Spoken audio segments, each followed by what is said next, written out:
الحمدللہ وکفا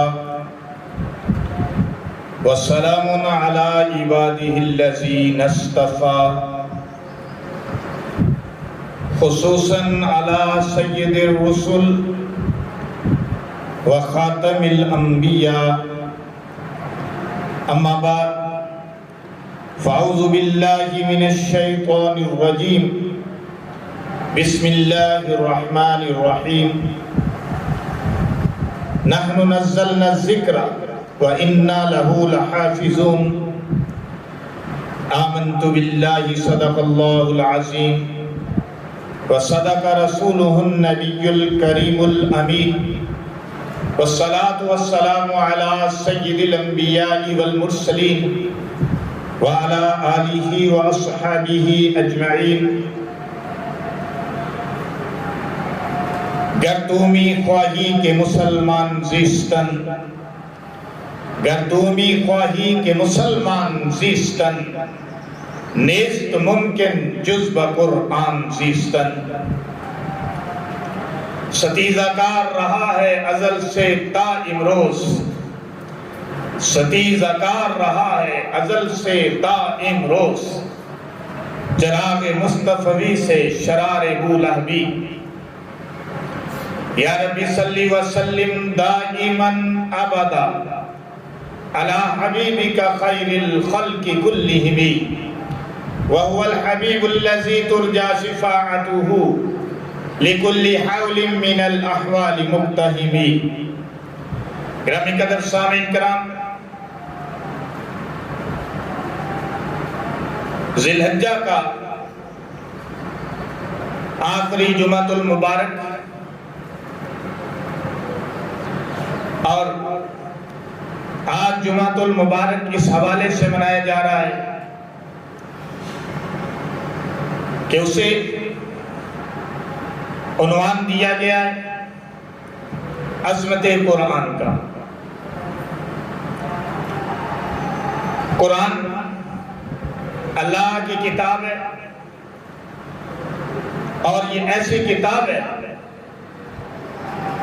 جو نہ صرف اللہ کا کلام ہے بلکہ اس کا آخری معجزہ ہے. دنیا میں سب سے زیادہ پڑھی جانے والی کتاب قرآن مجید فرقان حمید ہے، اور یہ بات مسلمانوں کے لیے بھی باعث فخر ہے اور قابل تقلید ہے. قرآن مجید اس نے اپنے سے پہلے نازل ہونے والی کتابوں کو منسوخ تو کر دیا جو آج اپنی اصلی حالت میں موجود نہیں، البتہ پہلی تمام کتابوں کے مضامین، پہلی تمام کتابوں کی تعلیمات، چاہے وہ زبور کی تھی، تورات کی تھی یا انجیل کی تھی، قرآن مجید نے انہیں اپنے اندر سمو لیا. اگر میں یہ کہوں تو بے جانا ہوگا کہ قرآن مجید فرقان حمید پہلی تمام کتابوں کی تعلیمات کا مرکب، پہلی تمام کتابوں کی تعلیمات کا مجموعہ. یہ بھی قرآن کا اعجاز ہے. قرآن واحد ایسی کتاب ہے جو پوری انسانیت کے لیے، بلکہ اگر میں یوں کہوں کہ قیامت کی صبح جو انسان پیدا ہوگا تو اس کی رشد و ہدایت کے لیے بھی اگر کوئی کتاب ہے تو وہ قرآن مجید فرقان حمید ہے. اللہ تعالیٰ نے اس میں تمام انسانیت کے مسائل کا حل پیش کیا. کون سا ایسا علم ہے اور کون سا ایسا موضوع ہے، کون سا ایسا مسئلہ ہے جو قرآن مجید میں نہیں؟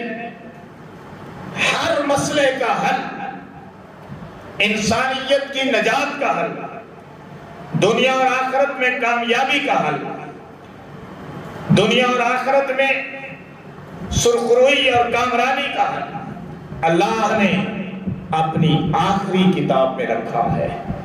اس سے آگے بڑھ کر کہوں، اپنی آخری کتاب میں رکھا ہے، اور اپنے محبوب امام الانبیاء محمد رسول اللہ کی آخری شریعت میں رکھا ہے۔ اللہ نے قرآن میں اس بات کو بڑے واضح انداز کے ساتھ بیان فرمایا، وَنَزَّلْنَا عَلَيْكَ الْكِتَابَ، اور ہم نے اے محبوب صلی اللہ علیہ وسلم آپ پر کتاب نازل فرمائی۔ کون سی کتاب؟ قرآن مجید، جس کے متعلق اللہ نے قرآن ہی کی پہلی آیت میں یوں ارشاد فرمایا کہ یہ کتاب وہ کتاب ہے جو اللہ کی طرف سے نازل کرتا ہے، اور اس میں کسی قسم کی کوئی کجی کمی نہیں، نہ کوئی شک و شبہ۔ الف لام میم ذالک الکتاب لا ریب فیہ ھدی للمتقین۔ اللہ فرماتے ہیں یہ کتاب قرآن مجید، اس میں کوئی شک و شبہ نہیں، یہ اللہ سے ڈرنے والوں کے لیے باعث ہدایت ہے۔ جو اللہ سے ڈریں ان کے لیے باعث ہدایت ہے، جو اس سے فیض یاب ہونا چاہیں ان کے لیے باعث ہدایت ہے، جو رب کو رب مان کر اس کا مطالعہ کریں، کفار کی اقوام سے مخاطب ہوں تو ان کے لیے باعث ہدایت ہے، اور جو اس کے ساتھ مخاصمت رکھیں، اس کتاب سے دشمنی رکھیں، تو جو اللہ کی کتاب سے دشمنی رکھتا ہے اللہ کی اس سے دشمنی، جس کی مخاصمت اللہ کی کتاب سے ہے، اللہ کے کلام سے ہے، اللہ کی اس کے ساتھ دشمنی۔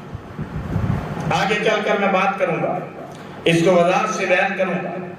میں آیت پہ آتا ہوں دوبارہ، وَنَزَّلْنَا عَلَيْكَ الْكِتَابَ تِبْيَانًا لِكُلِّ شَيْءٍ، اور ہم نے اے محمد صلی اللہ علیہ وسلم، اے ہمارے محبوب، آپ پر کتاب نازل فرمائی، یعنی قرآن نازل فرمایا، تِبْيَانًا لِكُلِّ شَيْءٍ، جو ہر چیز کی وضاحت ہے۔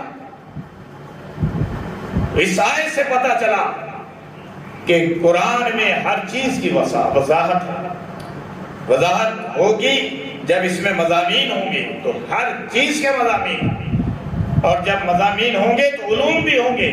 پتہ چلا کہ ہر علم قرآن کے اندر ہے، اور وہ یوں ہے کہ جیسے بکھرے ہوئے موتی، کوئی اگر اس میں ہوتا سب ہوتا ہے تو جتنا گہرا ہوتا لگائے گا اتنا ہی وہ ان ہدایت کے موتیوں سے فائدہ اٹھائے گا، اتنا ہی فیض یاب ہوگا۔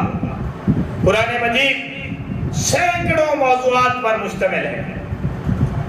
اگر ہم یوں کہیں ہے تو انسانوں کی ہدایت کے لیے، ہے تو دنیا اور آخرت کی کامیابی کے لیے، ہے تو یہ قرآن انسان کو انسانیت سکھانے کے لیے، ہے تو یہ قرآن رب کا تعارف کرانے کے لیے، ہے تو یہ قرآن پیغمبروں کی نبوتوں کے تاریخ کو بیان کرنے کے لیے، ہے تو یہ قرآن انسانوں کو ایک منشور عطا کرنے کے لیے، ہے تو یہ قرآن انسانوں کو صراط مستقیم دکھانے کے لیے، ہے تو یہ قرآن انسانوں کو رب چاہی زندگی بتانے کے لیے، ہے تو یہ قرآن اخلاق کی تعلیم دینے کے لیے، ہے تو یہ قرآن رذائل اخلاق سے منع کرنے کے لیے، ہے تو یہ قرآن امر بالمعروف کی تعلیم دینے کے لیے، ہے تو یہ قرآن نیکی کا حکم دینے کے لیے، ہے تو یہ قرآن برائی سے منع کرنے کے لیے،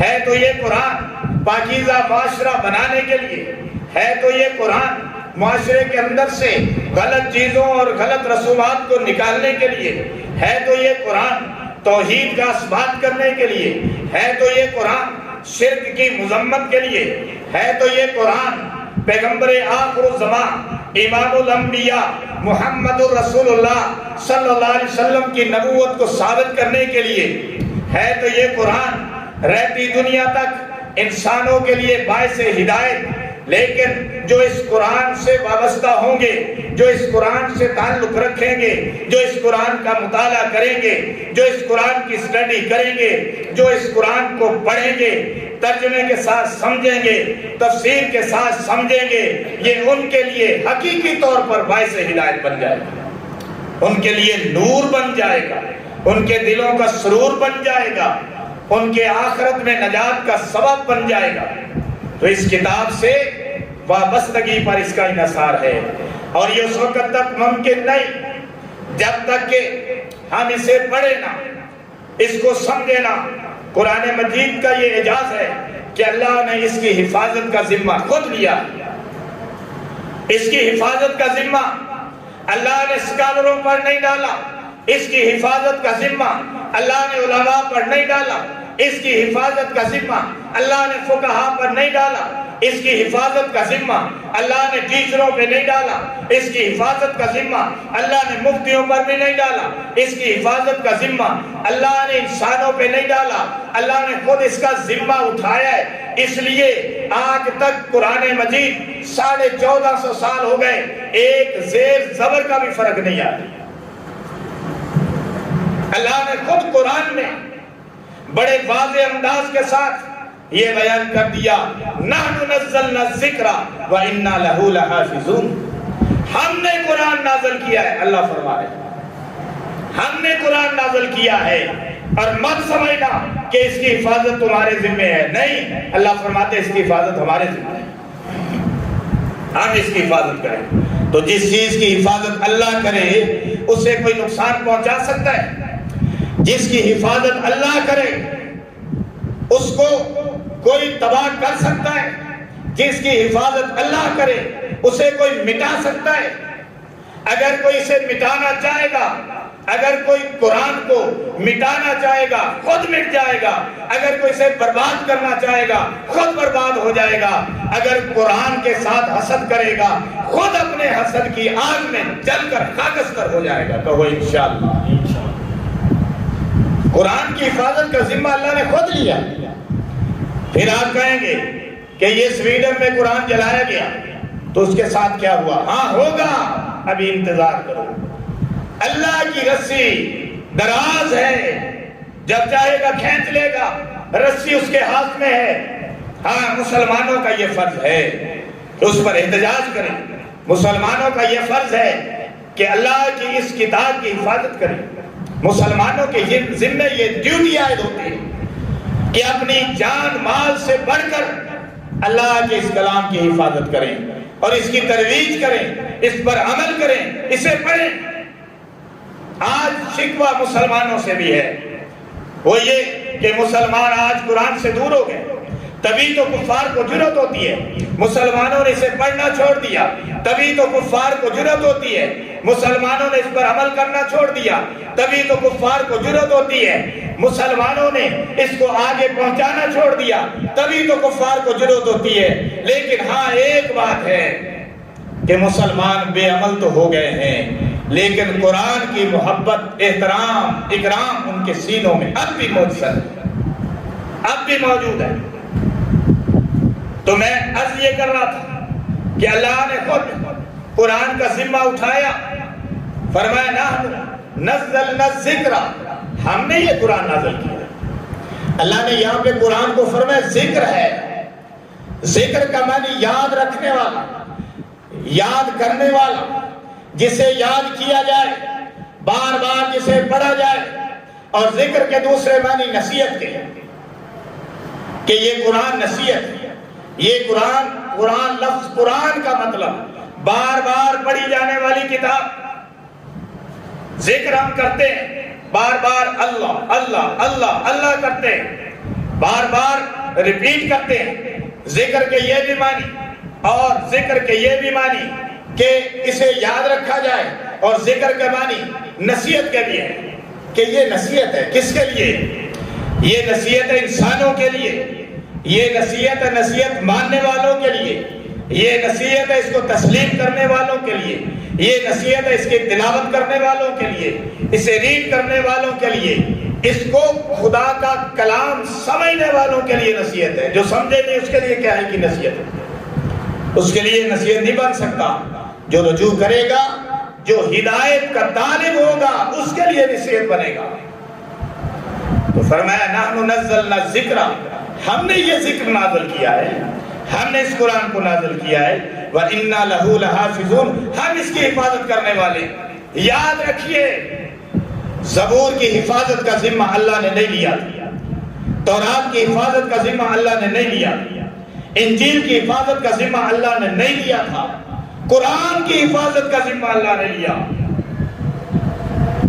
کفار نے آج تک، ہمیں نہیں پتا چلتا ہم مسلمان ہیں، مسلمانوں کے ملک میں رہتے ہیں، ہمیں اس بات کا نہیں پتا چلتا کہ کفار قرآن کے خلاف، اسلام کے خلاف، پیغمبر اسلام کے خلاف کیسی کیسی سازشیں کر رہے ہیں، کیسی کیسی پلاننگیں کر رہے ہیں، اور کس کس طرح سے ایجادات کر رہے ہیں کہ کسی طریقے سے قرآن کو، پیغمبر اسلام کی ہستی کو، اور کس طرح اسلام کو نقصان پہنچایا جا سکے، لیکن وہ کامیاب نہیں ہو رہے.